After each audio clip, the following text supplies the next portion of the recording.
Assalamualaikum warahmatullahi wabarakatuh. Salam sejahtera bagi kita semua. Selamat datang dan terima kasih kepada Ibu Latifatur Rahmah, SHMM, sebagai dosen pengampu mata kuliah Manajemen Keuangan. Dan terima kasih kepada teman-teman yang sudah menonton pada kesempatan kali ini. Saya, Sabrina Nazmi Laila, mahasiswa STKIP Pangeran Dharma Kusuma, Prodi Pendidikan Ekonomi. Di sini, saya sebagai moderator dari kelompok 5 yang beranggotakan Ahmad Rizky, Mugni, Salsabila Anissa Putri, dan saya sendiri.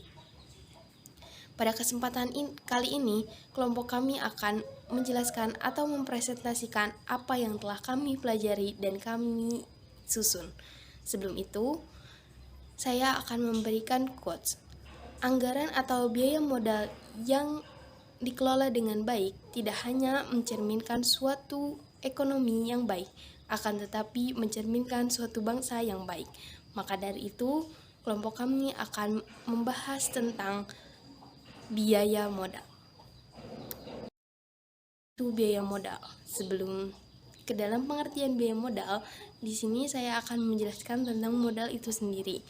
Modal terbagi ke dalam dua bagian. Yang pertama, ada modal asing dan yang kedua ada modal sendiri.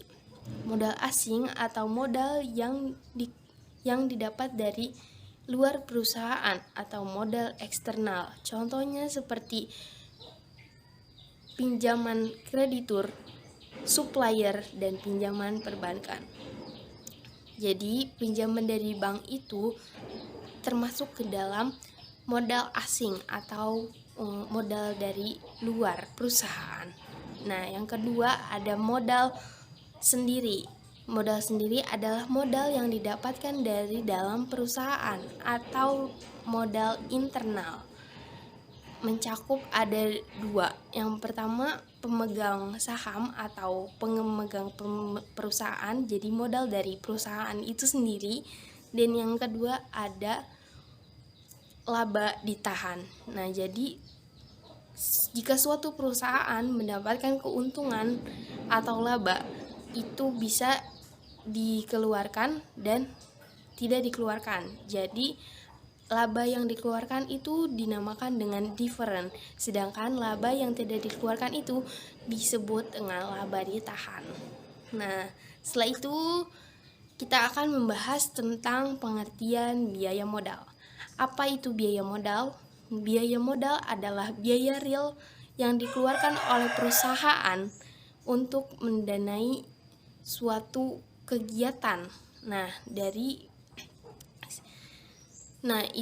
Modalnya itu bisa dari utang, saham different, saham biasa maupun laba ditahan. Jadi kita tuh untuk menjalankan suatu perusahaan itu, jadi kita bisa menjalankannya dari dananya itu bisa dari utang, saham maupun juga laba ditahan. Nah, dari dana-dana tersebut itu harus dikeluarkan. Nah, yang dikeluarkan itu namanya biaya modal. Nah,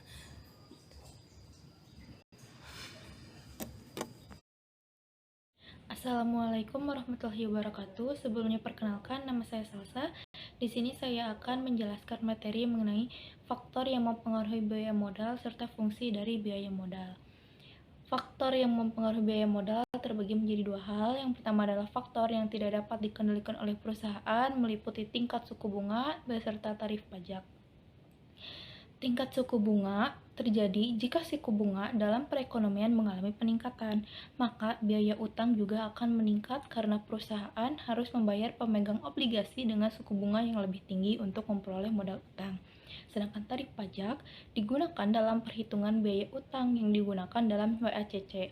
Dan terdapat cara-cara lainnya yang kurang nyata di mana kebijakan pajak mempengaruhi biaya modal. Dan faktor yang kedua adalah faktor yang dapat dikendalikan perusahaan, meliputi mengubah struktur modal perusahaan, di mana perhitungan WACC didasarkan pada teori bunga setiap komponen modal dengan komposisi struktur modalnya. sehingga jika struktur modalnya bertambah, maka biaya modalnya pun akan ikut bertambah. Yang kedua adalah mengubah pembayaran dividen, di mana penurunan rasio pembayaran dividen mungkin dapat menyebabkan biaya modal sendiri meningkat, sehingga MACC-nya akan naik. Dan yang ketiga adalah mengubah keputusan penganggaran modal. Akibat dari kebijakan investasi akan membawa dampak yang berisiko, karena besar kecilnya risiko inilah yang akan mempengaruhi biaya modal. Kemudian adalah fungsi biaya modal. Terbagi menjadi dua, yaitu yang pertama adalah terkait dengan pajak yang dikenakan pada perusahaan.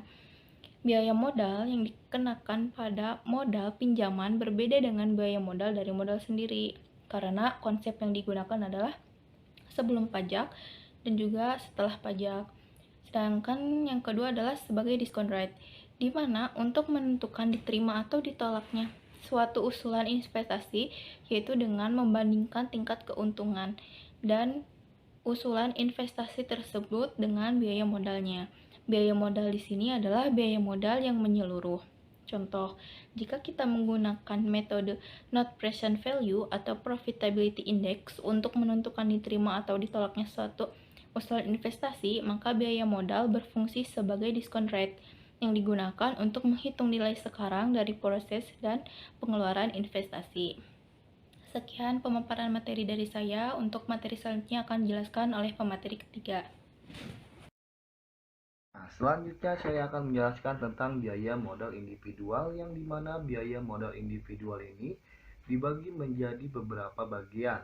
Nah, yang pertama dari biaya modal utang, biaya modal saham prefend, biaya modal saham biasa, biaya laba tahan. Apa sih biaya modal utang? Utang merupakan seluruh kewajiban keuangan perusahaan pada pihak lainnya yang belum terpenuhi. Utang juga bisa dikatakan sebagai sumber dana atau sumber modal sebuah perusahaan yang diperoleh dari pihak kreditur ataupun pemberi hutang itu sendiri. Sedangkan dalam ilmu akuntansi, hutang dianggap sebagai pengorbanan ekonomis yang dilakukan oleh perusahaan untuk masa depan yang dilakukan dalam bentuk penyerahan jasa. Aktiva sebagai dalam transaksi peristiwa kesempatan yang dilakukan di masa lalu. Pengorbanan yang dimaksud yaitu penyerahan yang diwajib dilakukan oleh pihak perusahaan dalam bentuk jasa ataupun aktiva ya. Nah, biaya hutang dapat didefinisikan sebagai bagian yang harus diterima dari suatu investasi agar tingkat hasil minimum para kreditor terpenuhi. Jika perusahaan menggunakan obligasi sebagai sarana untuk memperoleh dana dari hutang jangka panjang, maka biaya hutang adalah sama dengan KD atau yaitu magnitude YTM, yaitu tingkat keuntungan yang dinikmati oleh pemegang atau obligasi. Nah, biaya modal merupakan tingkat keuntungan yang disyaratkan memberi pinjam atas investasi perusahaan yang dibelanjai dengan utang. Biasanya, utang harus ditanggung perusahaan karena perusahaan menggunakan utang untuk mendanai investasinya.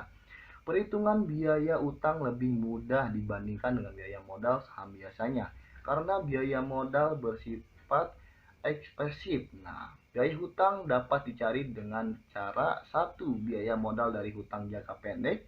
Yang keduanya, biaya modal hutang jangka panjang. Nah, yang kedua nih, kita masuk yang kedua.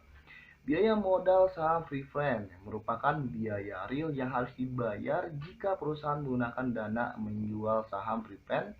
Biasanya saham preferred adalah sama dengan tingkat keuntungan yang dinikmati pembeli saham preferred. Nah, dapat diketahui KV sama dengan DV atau VN. Nah, KP yang dimaksud adalah biaya saham preferred, DP merupakan dividend saham preferred, dan PN harga saham preferred bersih yang diterima harga setelah dikurangi. Nah, gimana nih biaya penggunaan dana dari saham preferred yang dihitung dengan bagi dividen per lembar saham preferred, yaitu dengan DP dengan harga note yang net freeze yang diperoleh dari penjualan saham preferred per lembarnya. Jika ada biaya penerbitan, maka biaya modal saham preferred dihitung atas dasar penerimaan kas bersih yang diterima V ya. Nah, biasanya biaya modal saham biasa dan laba ditahan atau sering disatukan menjadi biaya modal sendiri atau bisa disebut dengan biaya ekuitas atau kadang-kadang disebut biaya modal saham biasa saja. Nah, biaya modal ekuitas merupakan biaya yang dikeluarkan perusahaan yang memperoleh dana dengan menjual saham biasa atau menggunakan laba ditahan untuk investasi. Nah, perusahaan yang membagi laba setelah pajak yang diperoleh sebagai dividen atau menahan dalam bentuk laba ditahan. Laba ditahan yang digunakan untuk investasi kembali disebut perlu diperhitungkan biaya modalnya. Nah, keterangannya RSD1 garis miring VO plus G. Nah, RS yang dimaksud yaitu biaya modal ekuitas ya. Nah, dan D1 dividen saham yang diharapkan pada tahun pertama. Sedangkan V0 sama dengan harga sama saham saat ini. Dan G yaitu tingkat pertumbuhan. Nah, kita lanjut menuju pembahasan yang keempat. Nah, biaya laba ditahan atau disebut cost of return earning. Nah, yaitu laba ditahan merupakan laba yang diperoleh dari perusahaan baik sebagian maupun keseluruhan. Laba tersebut ditahan atau dibagikan pada pemegang saham dalam bentuk dividen. Nah, umumnya uang dari laba tersebut akan diinvestasikan kembali ke dalam perusahaan dengan maksud agar kegiatan produksi perusahaan dapat tumbuh dan berkembang dan menjamin kelangsungan pertumbuhan bisnis perusahaan tersebut sekaligus bisa membayar hutang perusahaan. Jadi, peran laba ditahan dalam suatu perusahaan cukup penting untuk mengoptimalkan pertumbuhan perusahaan. Nah, jumlah laba ditahan atau laba yang tidak dibagikan pada investor ini dapat digunakan perusahaan sebagai tambahan modal untuk memperbesar modal perusahaan. Laba ditahan merupakan kumpulan dari laba tahun berjalan yang dimulai dari tahun pertama perusahaan berdiri hingga sekarang dikurangi dengan dividen yang dibagikan kepada investor. Nah, biaya laba ditahan adalah sama dengan tingkat keuntungan yang disyaratkan investor pada saham biasa perusahaan yang bersangkutan. Dasarnya adalah prinsip opportunity adalah jika laba ditahan, laba tersebut dibagikan dalam bentuk dividen. Nah, jika laba tersebut ditahan berarti pemegang saham menginvestasikan laba yang menjadi hak perusahaannya. Nah, mungkin segitu dulu ya. Bisa dilanjutkan pada teman saya. Biaya modal keseluruhan biaya rata-rata tertimbang. Biaya modal rata-rata tertimbang apalah tingkat pengembalian rata-rata yang harus perusahaan sediakan kepada pemasok modal agar mau mengontribusikan uangnya ke perusahaan. Modal ini terdiri dari ekuitas dan utang, dan masing-masing memiliki biaya. Karena perusahaan tidak menukarnya dengan proporsi yang setara, maka mereka harus membobotnya berdasarkan tingkat kepentingan terhadap struktur modal perusahaan. Bagi investor, WACC mewakili pengembalian dari investasi, tetapi bagi perusahaan itu adalah biaya. Biaya modal keseluruhan. Fungsi WACC sederhananya, formulasi WACC membantu manajemen mengevaluasi apakah perusahaan harus membiayai pembelian aset baru dengan utang atau ekuitas, yang dengan membandingkan kedua opsi biaya membiayai pembelian aset baru dengan utang atau ekuitas dapat membuat dampak besar pada probabilitas perusahaan dan harga saham secara keseluruhan.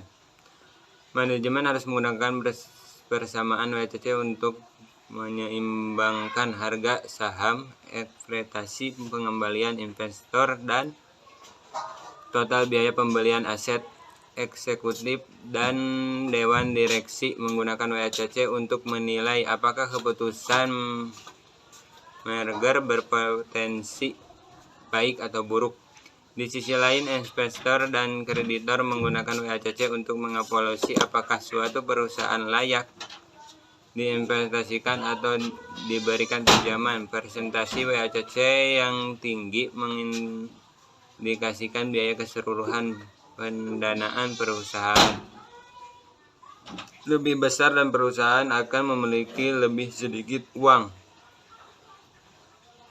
kas untuk didistribusikan kepada pemegang saham atau untuk pelunasan utang. Dengan meningkatnya biaya rata-rata modal, perusahaan cenderung tidak menciptakan nilai lebih bagi investor dan kreditor, sehingga investor dan kreditur cenderung mencari peluang investasi dari perusahaan lain.